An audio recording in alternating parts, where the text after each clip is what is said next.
Shalom, puji nama Tuhan. Selamat kembali bertemu di dalam Tuhan. Renungan firman Tuhan pada hari ini adalah penyertaan Tuhan itu penting dalam kehidupan kita.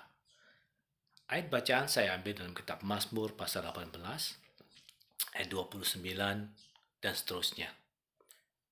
Karena dengan Engkau aku berani menghadapi gerombolan, dan dengan Allahku aku berani melompati tembok. Adapun Allah jalannya sempurna, janji Tuhan adalah murni dan menjadi perisai bagi semua orang yang berlindung padanya. Betapa pentingnya penyertaan Tuhan dalam kehidupan kita. Meskipun Tuhan telah memberikan pengetahuan, hikmat, kekuatan fisik, dan lain-lain, dan juga pengalaman. Tetapi sebagai orang yang percaya kepada Tuhan, sebagai orang yang mengandalkan Tuhan, kita diajar untuk selalu bergantung, berharap kepada Dia, dan mengandalkan Dia. Dan kita semua harus mengakui bahwa penyertaan Tuhan, kehadiran Tuhan, itu memberikan dampak yang luar biasa dan pengaruh yang luar biasa dalam kehidupan saudara dan saya. Itu adalah keyakinan kita dan pengalaman pribadi kita. Masing-masing memiliki pengalaman pribadi di dalam Tuhan, dan kami semua mengakui bahwa penyertaan Tuhan dan kebersamaan Tuhan dalam kehidupan kita, perkenanan Tuhan dalam kehidupan kita, itu memberikan dampak dan efek yang luar biasa dalam perjalanan kehidupan kita. Jadi, betapa pentingnya penyertaan Tuhan. Sampai Mazmur berkata bahwa dengan Engkau aku berani menghadapi gerombolan, dan dengan Allahku aku berani melompati tembok. Berarti begitu pentingnya kehadiran Allah, perkenanan Allah dalam kehidupan kita. Kita bergaul dengan Dia sampai Dia berkenan kepada kita, Dia menyertai kita, Dia bersama kita, Dia setuju berjalan bersama kita, Dia berkenan kepada kita. Dan kehadiran Dia itu membuat kita berani menghadapi gerombolan. Sifat penakut didapati hampir dalam setiap pribadi kita, pribadi manusia. Ada rasa takut, ada rasa gemetar.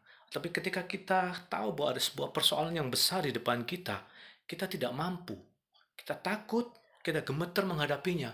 Tetapi ada sebuah penyertaan Tuhan, ada sebuah hadirat Allah, di mana ketika hadirat Allah itu datang dalam kehidupan kita, lalu firman Allah dan roh itu menggerakkan kepada kita, majulah aku bersamamu. Dengan Allah, kita berani menghadapi gerombolan. Dengan Allah, kita berani melompati tembok. Apa itu tembok? Penghalang-penghalang dalam kehidupan kita. Tantangan-tantangan yang menurut orang-orang dan secara umum tidak bisa kita lewati, tidak bisa kita lalui. Tetapi kehadiran Allah itu membuat kita bisa melompati tembok. Biarlah ketika menghadapi kesulitan-kesulitan yang ada pada saat ini, kita kembali menantikan kebersamaan Tuhan, merindukan kehadiran Tuhan, merindukan peran serta Allah terus ada dalam kehidupan kita. Karena kehadiran Allah dan perkenanan Allah itu yang membuat keberanian dalam diri kita, keyakinan dalam diri kita itu muncul, dan kita bisa mengatasi kelemahan-kelemahan yang ada dalam diri kita. Mungkin bagi beberapa orang dia berkata, saya tidak perlu Allah, saya cukup percaya diri menghadapinya. Silahkan mereka mengambil keputusan. Tapi saudara dan saya sebagai orang yang percaya kepada Tuhan, lebih baik kita mengandalkan Tuhan, supaya kita mendapatkan berkat. Daripada kita mengandalkan kekuatan sendiri, tidak mengandalkan Tuhan akan mendatangkan kutuk dalam kehidupan kita. Dengan Allah, saudara dan saya berani menghadapi gerombolan. Dan dengan Allah berani melewati tembok. Kenapa penyertaan Allah itu penting dalam kehidupan kita, dan kehadiran Allah itu penting dalam kehidupan kita? Di dalam ayat 32, Allah dialah yang mengikat pinggangku dan keperkasaan dan membuat jalanku rata. Allah kita, ketika Dia hadir dalam kehidupan kita, ketika Dia berkenan kepada kita, Dia bukan hanya tinggal, tetapi Dia berkreasi dalam kehidupan kita. Dia mengikat pinggang kita dengan keperkasaan. Dia memperlengkapi kehidupan kita dengan sebuah perlengkapan yang cukup, sehingga kita berani menghadapi tantangan ataupun masa depan, masa di hadapan kita, kesulitan-kesulitan yang ada dalam diri kita. Kita diikat dengan keperkasaan. Kita menjadi kuat. Tubuh kita kuat. Dan membuat jalan kita rata. Jalan yang sulit, tantangan di depan yang begitu sulit, tanpa penyertaan Tuhan, kita nampaknya itu sulit. Tapi ketika Tuhan hadir dalam kehidupan kita, tiba-tiba jalan yang nampaknya sulit itu dibuat gampang sama Tuhan. Dibuat rata sama Tuhan. Kesulitan-kesulitan yang nampaknya begitu di depan kita tuh tidak bisa kita lewati. Tapi ketika hadirat Tuhan, ketika penyertaan Tuhan, ketika Tuhan berkenan kepada kita, ketika Tuhan bergaul dan berdiam bersama-sama dengan kita menyenangkan Dia dan Dia suka bergaul dengan kita, Dia membuat jalan di depan kita ini rata. Saudara dan saya pasti merindukan jalan di hadapan kita yang tampaknya begitu sulit, berlekuk-lekuk, naik turun dan sebagainya. Itu dipermudah. Perkenanan Tuhan. Nanti Tuhan bekerja dan Dia membuat jalan itu rata. Ayat 33, saudara lihat betapa bahagianya kita kalau ada penyertaan Tuhan, betapa beruntungnya kita kalau ada hadirat Tuhan, kalau ada perkenanan Tuhan dalam diri kita.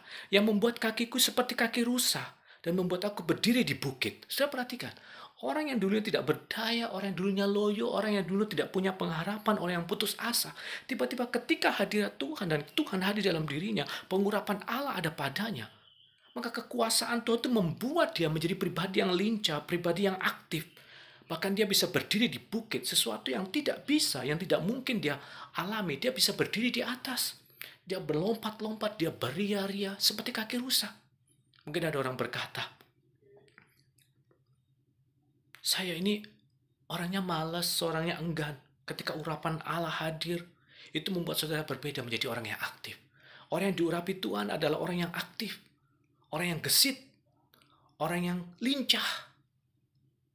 Kalau ada yang berkata, diurapi Tuhan, kita menjadi tenang-tenang saja.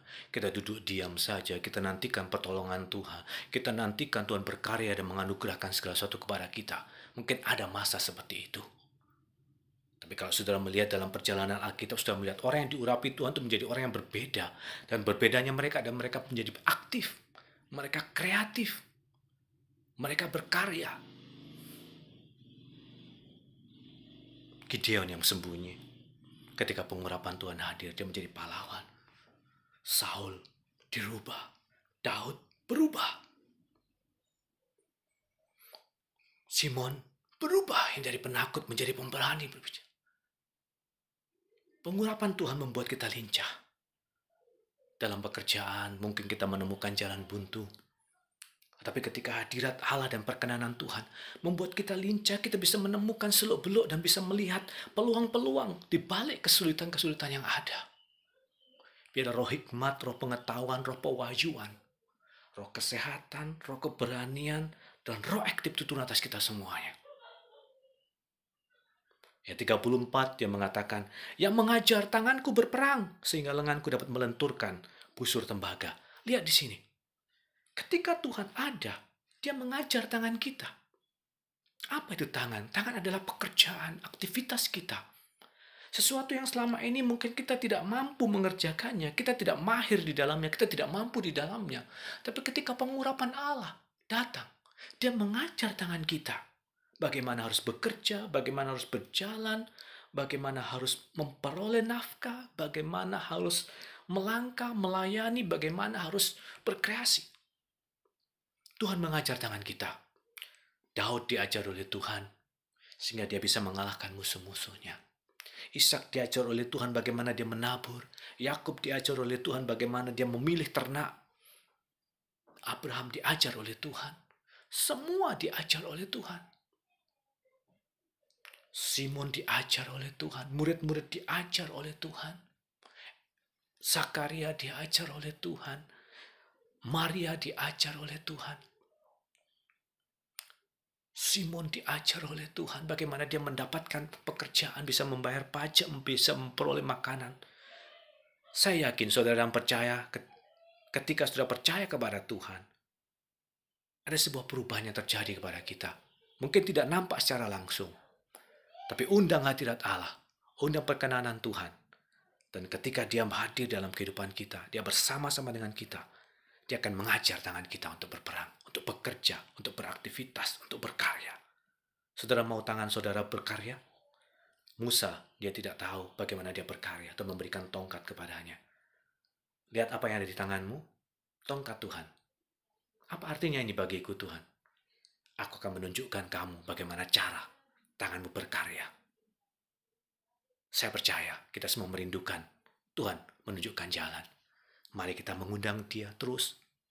mempersilahkan dia berkenan dalam kehidupan kita. Ketika Tuhan mengajar kita untuk berkarya, kita bisa mengerjakan dengan yang Tuhan berikan kepada kita. Lalu, apa yang dikerjakan oleh tangan kita, itu kena pada sasaran, dan dia menghasilkan. Itulah iman dan pengharapan saudara dan saya. Di masa yang sulit, di masa saat-saat ini mungkin orang merasa sulit. Bagaimana sulit? Semua kesalahan sulit. Semua sulit. Kita perlu Tuhan lagi, perlu kehadiran Tuhan, perlu perkenanan Tuhan, dan perlu perjumpaan dengan Tuhan. Nanti Tuhan akan mengajar kita bagaimana kita melakukan sesuatu, aktivitas di masa yang sulit ini. Kau berikan, ayat 35, kau berikan kepadaku perisai keselamatanmu. Tangan kananmu menyokong aku, kemurahanmu membuat aku besar. Setelah melihat kemurahan Tuhan, Tuhan memberikan perisai. Tuhan melindungi kita dari kejatuhan, Tuhan melindungi kita dari kegagalan. Dia menguatkan kita ketika jatuh, dia mengangkat kita kembali, dia memberikan kemampuan lagi kita untuk berdiri. Dia menjadi perisai buat kita ketika ada saingan-saingan yang berusaha menjebloskan ketika ada musuh-musuh yang berusaha menjatuhkan kita. Dia membentengi kita. Ketika ada lawan yang berusaha menghancurkan kita, dia menjadi perisai kita. Lalu dia juga menyokong kita ketika kita hampir jatuh. Kita tidak dibiarkan untuk tergeletak. Dia tetap berdiri tegak di hadapan Tuhan. Amin. Dan yang terakhir paling besar adalah kemurahan-Mu membuat aku besar. Saudara perhatikan, kemurahan Tuhan membuat kita besar. Ada perbedaan antara orang yang berada dalam kemurahan Tuhan dan tidak.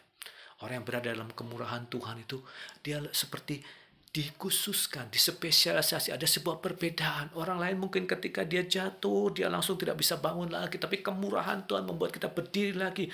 Kemurahan Tuhan mungkin kita tidak punya kelebihan khusus, tapi Tuhan memberikan kasih karunia. Seperti Yusuf. Dia mendapatkan kasih karunia sehingga dia sayang oleh majikannya. Kemurahan-kemurahan ini membuat perbedaan. Seperti Ratu Esther, mendapatkan sebuah kemurahan. Biarlah kita merindukan kemurahan Tuhan hadir dalam kehidupan kita. Dan itu adalah hasil karya daripada perkenanan Tuhan, penyertaan Tuhan, dan kehadiran dalam kehidupan kita. Tuhan Yesus memberkati kita semuanya. Bapa, berkati setiap orang yang mendengarkan. Hadirlah dalam kehidupan mereka. Tinggallah bersama dengan kami. Kami merindukan kuasa-Mu nyata dalam kehidupan kami. Pakailah kami dan nyatakan kepada kami kuasa-Mu. Kami merindukannya, merindukan pertolongan-Mu, merindukan kuasa-Mu, merindukan hadirat-Mu dan perkenanan-Mu. Dalam nama Tuhan Yesus. Amin.